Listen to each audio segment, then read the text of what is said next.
വക്കീലെ, ജീവിതത്തിൽ നമ്മുടെ കൂടെ ഉണ്ടായിരുന്ന ഒരാളെ പെട്ടെന്ന് ഒന്നും പറയാതെ നമ്മുടെ ലൈഫിൽ നിന്ന് പോകുമ്പോൾ അത് വല്ലാത്തൊരു അവസ്ഥയാണല്ലേ?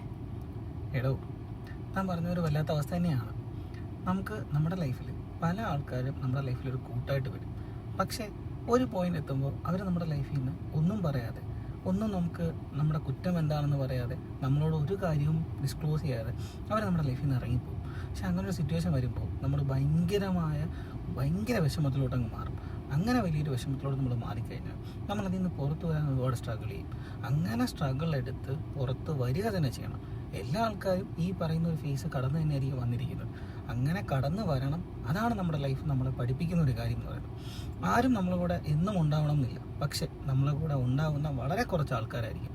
ആ വളരെ കുറച്ച് ആൾക്കാർ നമ്മളോട് എപ്പോഴും സ്ട്രോങ് ആയിട്ടുണ്ടാകും. അതുകൊണ്ട് തന്നെ അങ്ങനെയുള്ള ആൾക്കാരെ ഡിപ്പെൻഡ് ചെയ്യുക. അവരെ കൂടെ ലൈഫ് മുന്നോട്ട് കൊണ്ടുപോവുക. ലൈഫ് അടിപൊളിയെ അടിച്ചു പൊളിച്ച് മുന്നോട്ട് പോവുക. അത്രയേ ഉള്ളൂ.